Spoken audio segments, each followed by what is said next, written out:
My name is Trish Ware, and I am obsessed with all things pregnancy and birth, and helping you to navigate both the practical and the magical seasons of this journey called motherhood.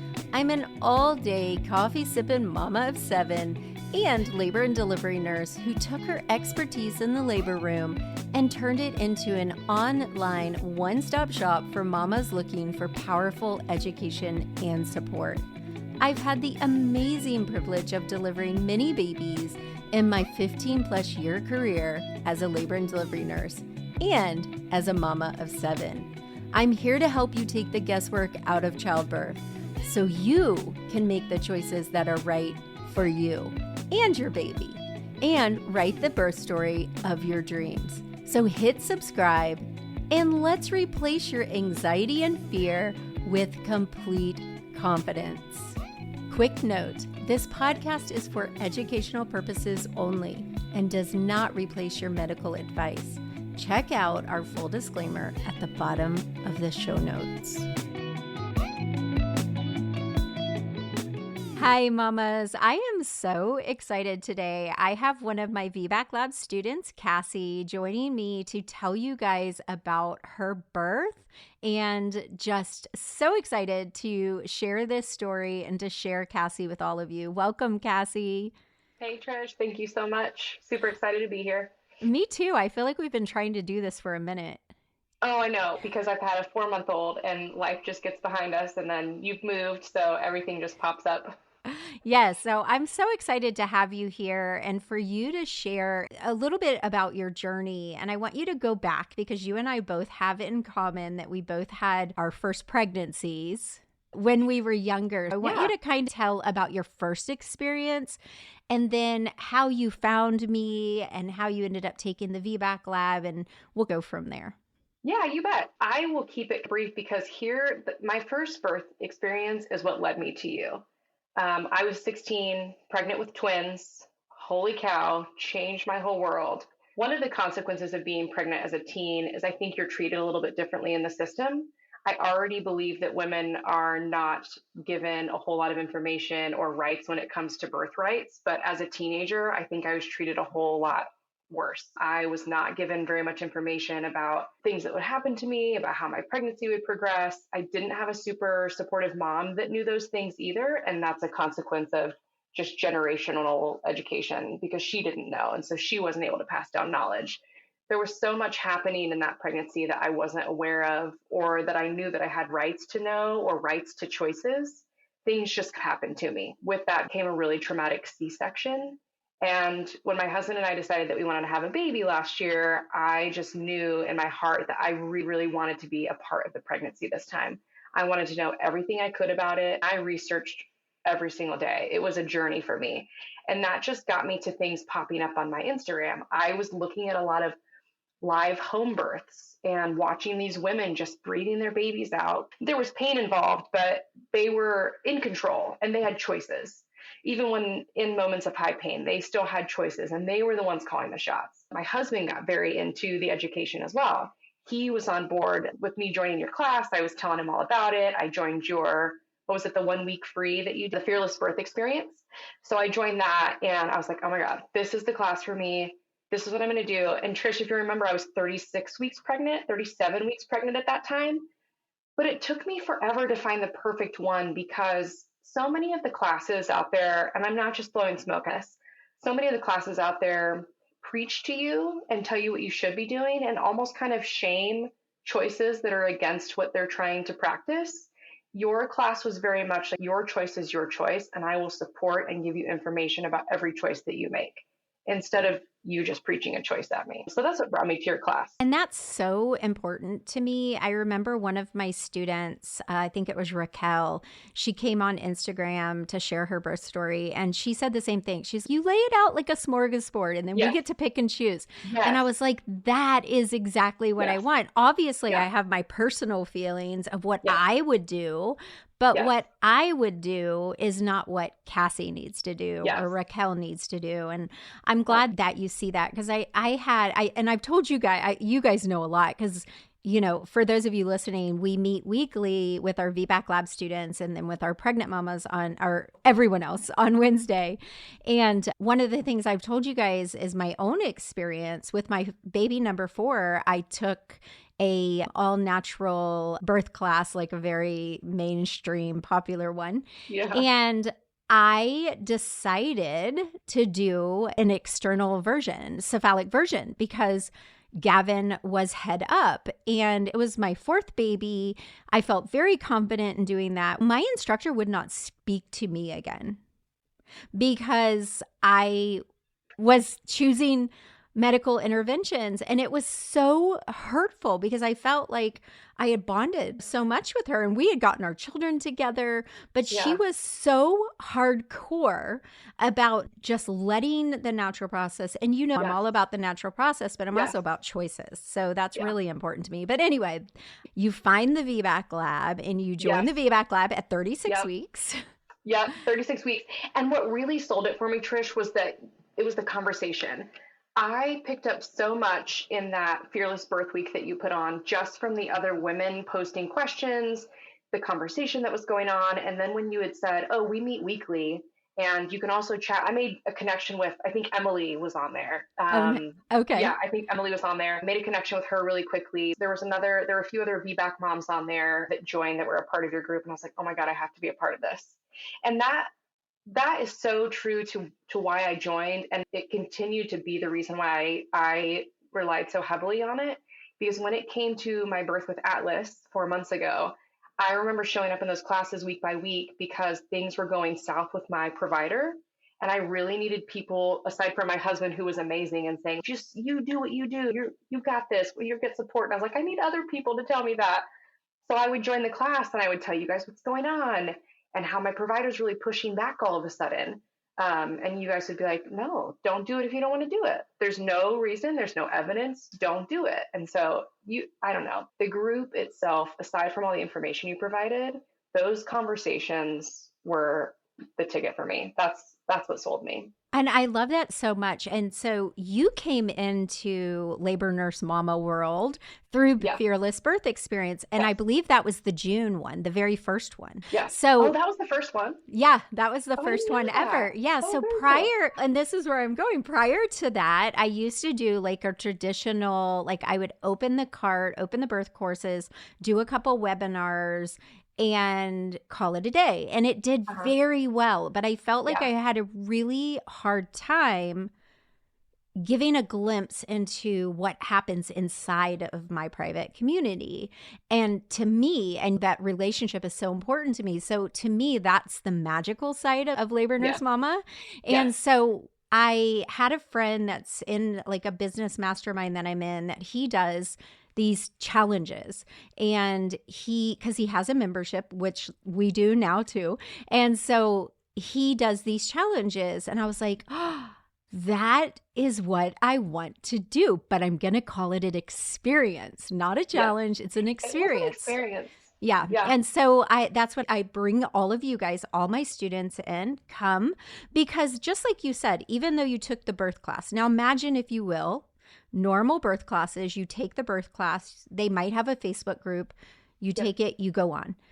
For us, that you take the birth class and then we meet with you each week, and we might talk about a module that you read, or we might talk about a really asinine thing that your doctor said at your appointment, or we might talk about something someone's partner said after birth or whatever. And I feel like all of that combined is why I love the Fearless Birth Experience so much, because I give them also the option to upgrade as a VIP, hang out with us throughout the week. We do extra happy hour hangouts, and they can actually get a glimpse inside the community without joining. So they can say, yeah, I can deal with this chick for the rest of my pregnancy, or she's too much. It was so personal. That's the only way I can explain it. I was looking at other courses, but they didn't feel as personal or connected to the person doling out the education like you were. And because it felt like you and Taylor were right there with us every step of the way, it was like, okay, this is what I need. I need someone that can coach me, support me. It was just, the platform's amazing. And I love that we're doing the postpartum now. Oh my gosh, I'm so excited. Yeah. For those of you guys listening and don't know, traditionally we had our signature birth classes, which is the VBAC lab and Calm Labor Confident Birth. And then we had a private student community. We have now opened up the student community as a membership for all moms, because just like me, when I was pregnant with Gavin and it was my fourth baby, maybe I didn't need to take the birth course. Now I did, because I did not know what I didn't know. But some of these moms just need the community aspect. So now the membership, it's $19.97 a month. They can come to all the happy hours. They can come to all the free workshops. And then if they join the course, they also get the labor bat signal as well. So we've changed it a little. I love the community aspect. Yeah, me too. And we've added a postpartum happy hour. Oh, So my favorite. It is. I love joining the VBAC talks still sometimes, but you get into a part of postpartum where you're trying to manage the postpartum and not keep reliving the birth story sometimes. And so you're like, okay, I need to talk about something else. So I love that the postpartum is going to be there for us. Yes. That's great. Okay, so back to Cassie, now that we've gotten off on this, but it really is, you guys. Like, I really love that Cassie even brought that up, because it's really easy for me to be like, oh, yes, join my community. It's the best. You're going to get access to me and my doula and blah, blah, blah. But Cassie's telling you it's real. Yeah. You do. It's for real. So you are at the end of pregnancy. Tell them some of the things you were facing. And then let's walk through that. Yeah. So I was at the end of my pregnancy. I joined with you. I'm getting a lot of good feedback. Trust your body, trust your instincts. My goal is not to repeat a traumatic C-section again. And so I'm reading the information. Sideline is something you teach your VBAC students is a C-section could still happen. That's not something that you promise people that they're going to get their VBAC, but you have information there for VBAC mamas that have to have a repeat C. That was not something that I wanted to give any power or energy to, because I just knew in my head that was not going to be me. So I didn't read that part of the information. I refused to listen to you talk about repeat C-sections because I just knew that wasn't going to be me. So anybody listening, if you are a VBAC mama, just give it some of your energy, give it some of your space. It's a possibility, and you don't want to come out the end of it being like, dang it, I should have done this. I was facing challenges in the beginning of my doctor had started to push on me a little bit about my weight that I was gaining. I gained more weight with Atlas at 35 years old than I did with my twins at 16. I was gaining, oh my gosh, yes, I was gaining so much weight. So they were trying to do the whole big baby thing to me. He's going to be very big, even though I had agreed to, you guys had taught me that I could agree to ultrasounds, that I didn't have to have them. So I agreed to ultrasounds just to appease my doctor and be like, listen, I have plenty of fluid. Please don't tell me the size of the baby. That's something also I learned that I could do. I said, don't tell me the size of the baby. I don't want that to impact my birth. Even though all these things were being done, they were still trying to tell me big baby. I was approaching 40 weeks. And then she started having the conversation with me about induction and how I may or may not be a candidate. I don't know how we got to 40 weeks and started talking about induction, because up until that point, she was so positive about, I love VBACs. We're going to get you your VBAC. It's going to happen so naturally. The best chance of a VBAC is happening on its own time. And I knew from reading ACOG materials and research, because of your shout out to their research materials, that up until 42 weeks, you're fine. The risk is so low. Talking to my provider about everything's fine until 42 weeks. Let's get to 41 and 4 and see where we are before we start talking about induction. She was really pushing induction at 40 weeks. I'll speed forward a little bit. We get to 40 weeks in 5 days. It's a Thursday, and it's my last appointment. And she's in the room, and she's telling us we really need to do a C-section in a couple of days.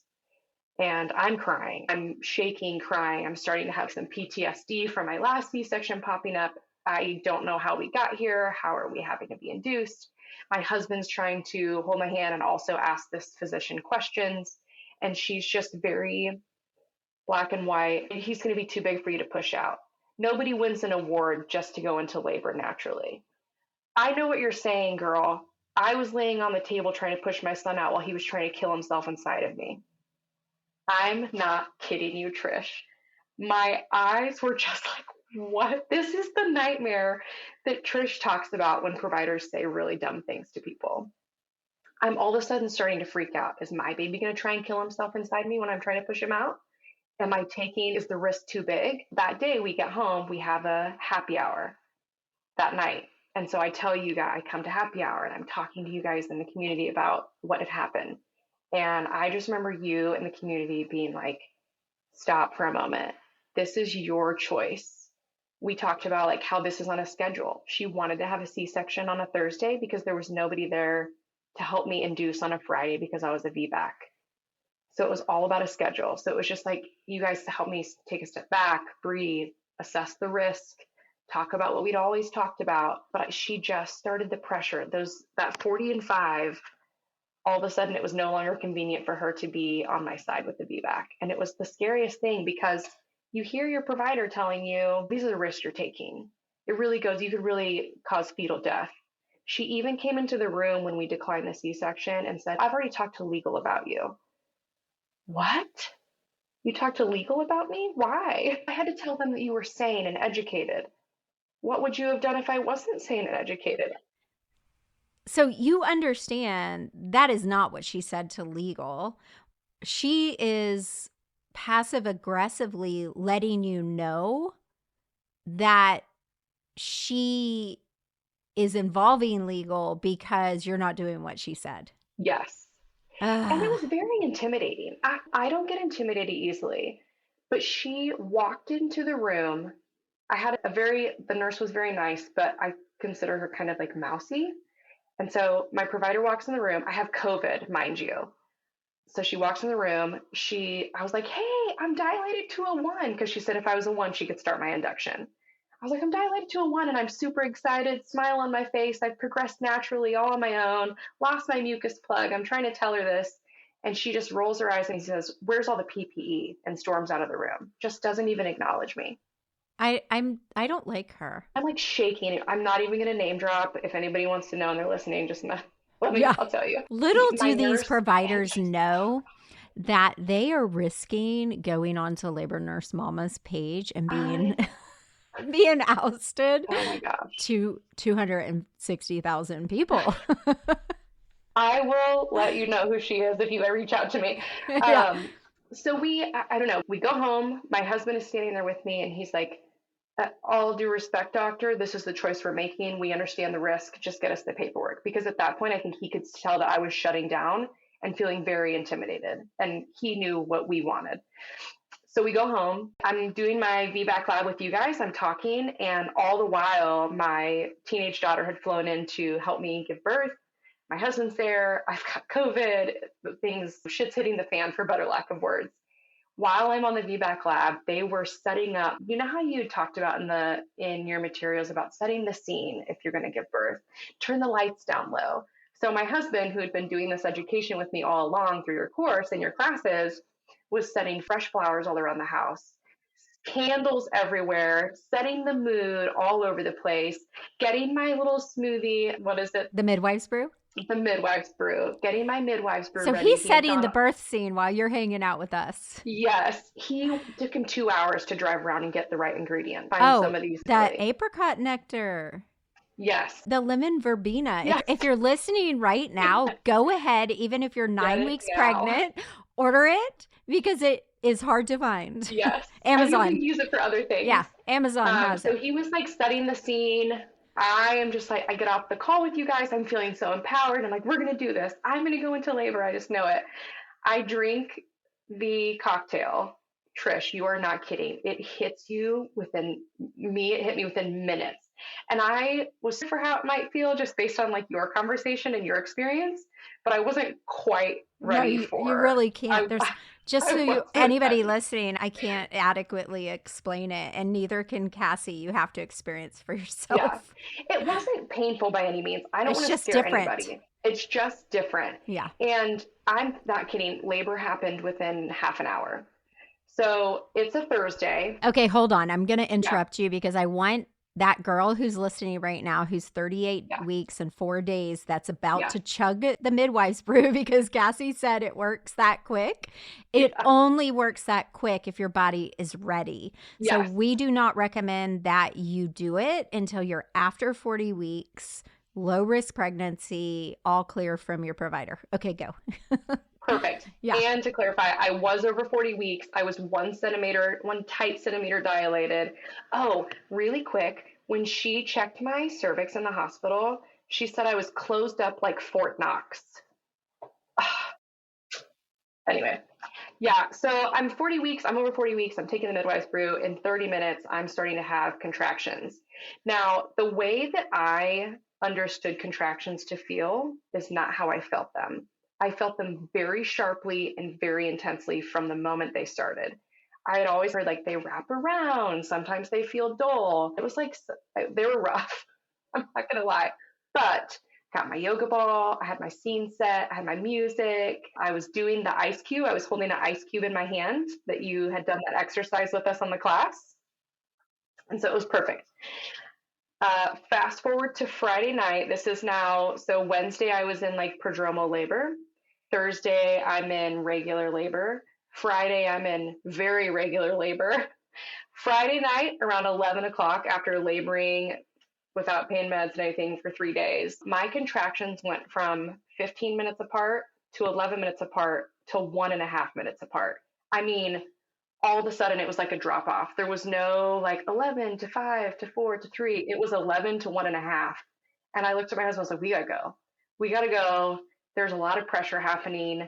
These contractions are so close together. So we're driving to the car. 15 minutes feels 500 hours when you're having contractions. One of my biggest fears for people listening, I don't know if others had this, but one of my largest fears was, how is the hospital setting going to be? How are the nurses going to perceive me being in pain? Are they going to think I'm a baby because I'm having a quote unquote medication free birth and I'm in pain and I'm showing that I'm in pain? Are they going to talk badly about me? I was just, for some reason, I was very anxious about how I was going to be perceived. I think that's very common. Okay. Very common. That's something I'm trying to work on with the girls, especially the calm labor students, is this feeling that we need to be liked by the staff or we need to please the staff. Yeah, It's a really, I don't know what that is. I don't either, but I know it. And I even felt it myself delivering at a different hospital than I worked with Grayson. And I felt that pressure. Yeah, it was hard. But what happened was, like you said, what happened. You will get there. I walked in, and the minute I walked in, they were like, girl, you're not walking. You're going to sit down. And I was like, these contractions really hurt when I'm sitting down. They're like, it's okay. We're going to get you there so fast. They zipped me right out. Let me interject that one of the things I didn't prepare myself for was how messy birth can be. I know people talk about it. They talk about the fluids. But my husband and I were both like, there's so much liquid coming out of my body right now. I just wasn't prepared. I was like, oh man, it just keeps coming. It never stops. So I'm glad I didn't wear my birth gown at first. We check in. The nurse loved my birth plan. Anyone out there who's getting told, oh, you shouldn't have a birth plan, that just means it's going to go right out the window, blah, blah, blah. My nurses loved it. And I even went a step further and I wrote them a short little paragraph that introduced me and my family and my baby's name and like my top 3 objectives in labor. So you didn't do a birth plan consult with me? No, I had a birth plan. So my sister is a doula. And so she helped me do my birth plan. Yeah, because I do name at the top. I have the thing. And then I have a blurb of what's the most important thing to Cassie. Yeah. That's how I got that. So when I wrote the letter, it was like, here's my top points. Sounds like mine. Yes. I didn't do my birth plan with you, but I got tips from what you were talking about and like all the information. And my nurses loved it. They ate it up. We had a binder that had tabs that had what to do for this type of pain, what to do for this type of pain. I'm a very organized person. I love it. That's just making me so excited. I know. But my birth team loved it. There wasn't a single comment about, oh my God, this is so much, nothing. They were just very accepting of it. And they had really taken the time to read it because my labor nurse came in. She's like, hey, I saw that you don't want cervical checks very often at all. So you just let me know when you're ready to have a cervical check. I was like, oh my God, I could be in love with her. She was amazing. She was in love with my playlist, which I also appreciate because, time out for a second, I took months building my perfect birth playlist, channeling all the good music. So they checked me in. I'm at a full 1 is what they called it. but I'm 100% effaced. And I was like, I'm in labor for 3 days and I'm only at a 1. You know how you talk about don't let it go to your head. But hearing that I was 100% effaced, my husband's in the background. He's like, baby, we're doing it. We're doing it. And so I got all jazzed up. I go to the bath. They start the IV in the tub. Now, I'm a VBAC. Mostly what you hear, like you said, is you have to stay connected to the wires. You can't get in the bathtub. That's not true. Not every provider is like that. I was so lucky. My provider that we don't like and won't say her name was not on call that night when I went into labor. There was a male physician who was so relaxed and so laid back and saw that I was so incredibly low risk. He let me do whatever I wanted. He was amazing. He was amazing. So I get in the bathtub. I'm starting to have really strong contractions, like deep in my gut, more than just like those shallow, sharp ones. And all of a sudden, my water ruptures everywhere, just burst. And I always thought I would be a trickler. Like, I'm never going to know if it's leaking or not. I am But way too polite to splash everything. I am a trickler. Yeah. I'm so glad that I was in the bath because it went everywhere, but it felt so good. Do you know what I mean? I just felt so good. Yeah. So they're doing the IV while I'm in the bathtub and relaxing with candlelight and my music's going. I did not know this. Yeah. How did I not know that? They were amazing. They saw that I basically wanted a home birth with the safety of a hospital, and they tried everything they could to give that to me. So I'm about to do a little spoiler alert just because I know and love Cassie so much, but Cassie, the difference in your sharing of this birth story this time compared to when we first heard it is so beautiful and healing. Yes. I love it. I want to side note on that and say it has taken me 4 months to own my birth story and accept it and realize like how beautiful it actually was. It's so beautiful. Yeah. It really is. Yes, I'll skip forward and say I was very disappointed that first month, and we'll get into that in a little bit. Right. But I'm sure everybody knows where we're headed, but I had to. I had to stop just because I can see your face, and I saw your face leading up to birth. I saw your face initially right after birth, and I saw your face when you shared your birth story with us on Happy Hour, and I see you now, and there's so much peace and such a beautiful smile. Yeah. There really is. Who was it that told us her son's 7 months old now? Her husband's a doctor. Gina. Yes. Gina was like, you're going to get to a point where you own your birth story and it feels so good and it's so redemptive and you'll just know. And I finally just hit that point. Yeah. So it's I love it. Okay. So we're 1 centimeters. We're getting an IV in the and tub. Let me tell you, the minute that I'm 1 centimeter to the time that my water breaks is only an hour. I check in at 11. At 12, my water ruptures everywhere. I tell her, hey, I'm laboring really hard. They're coming very intense. I'm on the yoga ball. I'm walking all over the room. Trish, my husband and the nurse are following me around the room with puppy pads. They're just I've done that so many times. Yeah. You go wherever you want, girl. We got you. And they're just following me around puppy pads. They brought me a yoga ball, a peanut ball. They're turning my music up for me. My nurse is being very standing on the side. She's, I'm here if you want me. Tell me what you need. I love it so much. I think that we should put in wedding vows. I will even follow you around with a puppy pad. Oh my gosh. I can't even tell you how amazing my husband is without crying about it. Anybody that's listening, your partners need to join you on the education. Trish preaches that so much. It is very important. It's so important. Because your job at that point was to labor, not to advocate. Not think about anything else. Not to say, oh no, I wanted this or I wanted that or this is how. No, labor. That's a full-time job. And so when I was laboring in the bathtub, I always imagined myself being like, oh, I'm going to love the water. I'm going to give birth in the water and it's going to be beautiful and peaceful. The minute my water broke, I was hot and I wanted out of there fast. You've heard my story, right? Same exact thing. Yes. Exact same thing. I was going to deliver in there. And I was like, no, right now. I was so hot. My nurse taught my husband this brilliant trick where she brought buckets of ice in with towels and they just started piling ice towels on me and it felt phenomenal. Oh my God, it was the best feeling ever. So anyway, so we're at midnight, my water breaks, and I'm like, hey, I think I'm ready to be checked again. 2 hours after I check in and I was a 1 and 100% effaced, I was now at a 5 or a 6. My husband hears this and he's in the background. He goes, fuck yeah, baby, we're at a 6. You hear that? We're at a fucking 6. You're doing it. We're doing it. He's so jazzed up in the corner. The nurse is cracking up. I'm like, yeah, we're doing it. And I'm getting emotional. 2 hours later, because we're going to fast forward, we all know what's happening in the middle. I'm moving around the room. I'm dilating. I'm getting on the bed. I'm using every position possible. 2 hours later, I'm at a 9.5. And she says, okay, girl, what position do you want to be in? How do you want to push? And I was like, on my hands and knees, on my hands and knees. It just felt so good. And I couldn't figure out why, but my body felt better on hands and knees. So I'm on the bed. They prop the front up a little bit. The bar's behind me. I'm facing the wall and I'm laboring and I'm laboring and I'm laboring.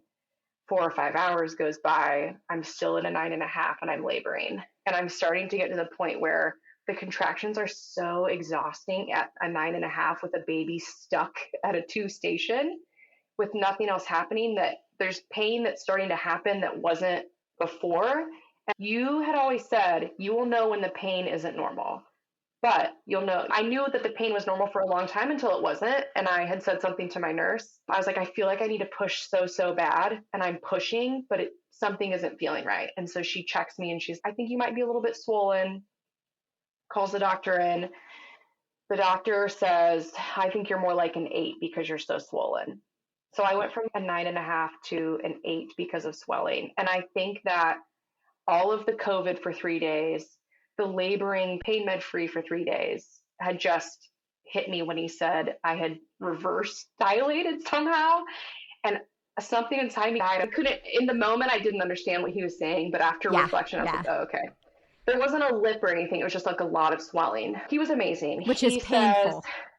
Yeah, it's so painful. I was not prepared. I learned a lot in your class and all my research. I knew that cervixes could swell, but I didn't prepare myself for how that happens, why it happens, try to do to fix it. Anyway, so the doctor comes in, he's like, hey, you're swollen, but let's try some to help you. So they put my head of my bed down. They were just trying to get me to rotate different positions. Yeah. Also say being on my back was so painful. They were trying to flip me and rotate me and get me to move. And imagine, if you will, that's how they want most women to labor. Terrible. And why the epidural rate is so high, I don't know.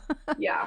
Yeah. So my nurse, at this point, I reflect and I know that the cervical checks were becoming so frequent, that didn't help me at all. But it was a point where my body wasn't feeling good. Something wasn't feeling right.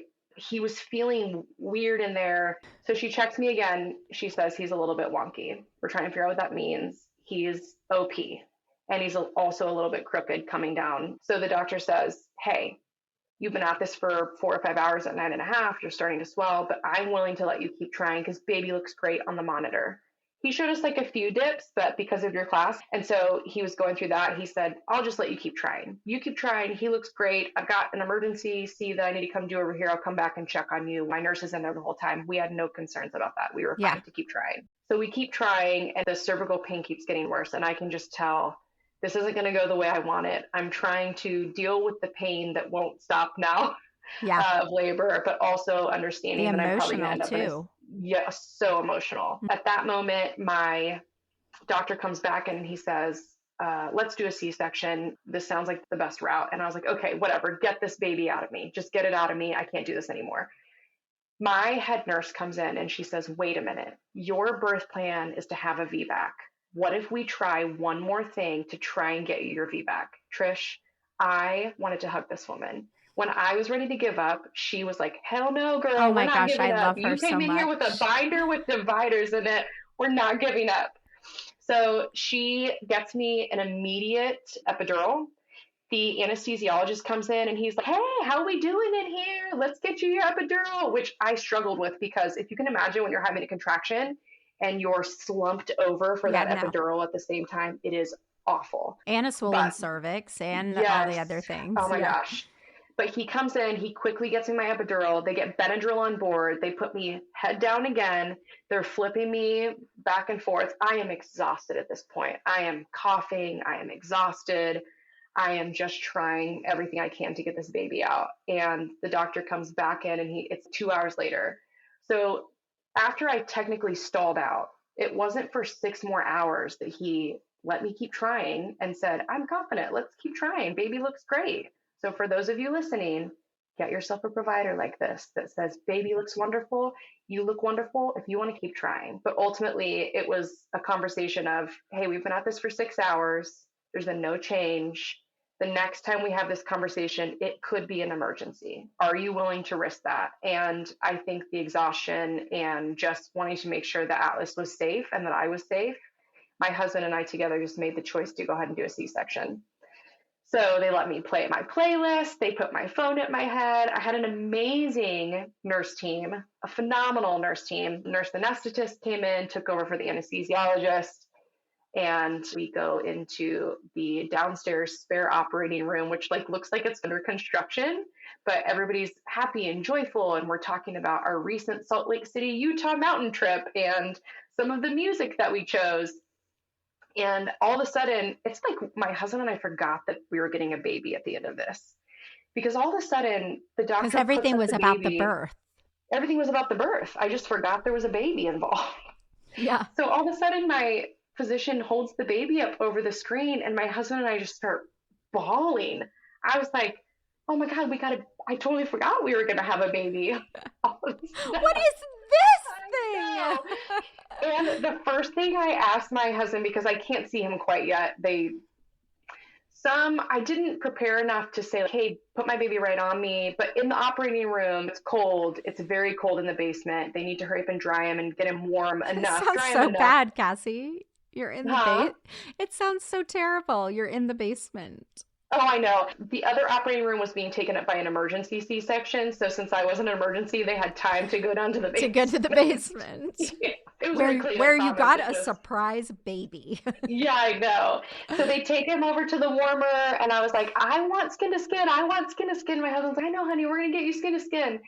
And I was like, what does his nose look like? Because in the ultrasounds, his nose looked very funny.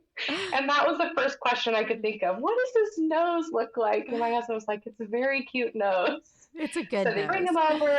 We get skin to skin. They did not touch that baby after he was on me. I was a little, I love that. I was a little drunk from all the Benadryl, yeah, which I wasn't expecting, but it was a great relief actually after 3 days of labor.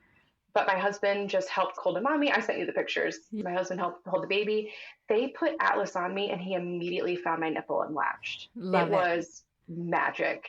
And everybody was commenting like, oh my God, he's already latched. I felt like I had this special little baby that knew what he was supposed to do. We joke that he was born to eat, because when he came out, he had little sucking bruises on his wrists. Our nurse got phenomenal photos. I didn't even ask her to. She grabbed my phone and just started taking videos and photos. My husband took photos the first time I was breastfeeding in the post-op room, and I didn't know he was taking them. I was so out of it. In the moment, I was very devastated that somehow my body couldn't do what I knew it was supposed to do. And it took me, like I said, about 3 months to get over that devastation and questioning what went wrong? What did I do wrong?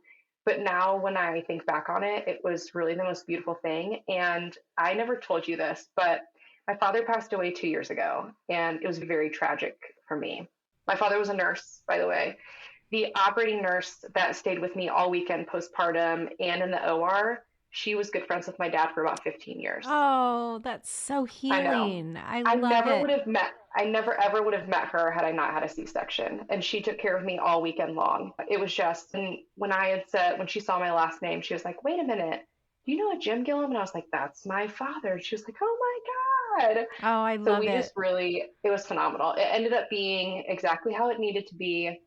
I had the most beautiful team. If you ever get the choice to labor on a weekend and deliver over a weekend, do that. Oh, they're the best. They're so laid back. Amazing. Yeah. That's phenomenal. Yeah. They're so laid back. But it ended up being a really beautiful birth. And like I said, I reflect on it now, and it was very hard at first, but now that's my birth story. I love it so much, Cassie. And as I'm listening to you, there's a couple of things that I want other mamas who are listening to really hear. There's a couple options, right? You could have just conceded to your doctor and done what she wanted and had a scheduled C-section, but you would have missed out on your husband dashing around town to fix up your birth room and one of your twins there and that experience of it. So yes, you didn't get to have the vaginal delivery, and we all screamed and mourned with you, but you had a beautiful labor. It was great. You really It really did. was. I would not have had that had I gone ahead and just let her do the scheduled C-section like she wanted. That post-op visit was very awkward and very quiet. I bet.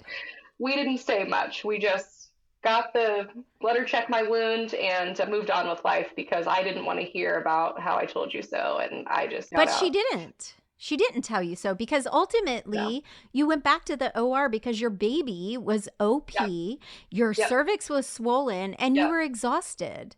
So you didn't go back to the OR because your body failed you or couldn't do it. Your body could do it. Just different things happened that happened to all of us that caused us all to have to go back to the OR. And that's what pisses me off. And it was our choice. That physician stood there and said, you could keep going. I'll let you keep going, but it's your choice. And so my husband and I had a choice. The first time I didn't have a choice. And so there's beauty in that. Yeah. There's a lot of beauty in that. So I'm so proud of you and I'm so thankful and so blessed to get to know you and be a part of your birth story. So thank you so much for coming on today and sharing. So I'm going to ask you 2 questions. One, what would you tell someone else that's deciding whether or not they want to take a birth course with us? Oh my God, take the birth course. I love it. The freaking birth course. Don't go in blind. No. And 2, is there anything about your birth experience, your pregnancy, any of it that you would change if you had to do it over? I would have started the birth course earlier than 36 weeks. I did not set that up. I did not know that was coming, but yes. Honestly, I would have. And you see the difference of the students and the members who come from the beginning. Yep. I'm thinking of Sarah. Sarah started coming before she even decided if she was going to have a baby number 2. And now she's preggo and she's having baby number 2. Yes. Thank you so much for coming today, Cassie. Thank you so much for having me, Trish. Hey mamas, I hope you enjoyed this episode where we shared Cassie's beautiful birth story. If you didn't know it before today, then I hope you leave this episode knowing how much we love our community, we love our students, and we love our members inside of our Mama membership. Take a minute, go to the show notes, click the link, and learn more about our birth courses and about our Mama membership. Have a great day. As always, I'll see you next Friday for the next episode. Bye for now.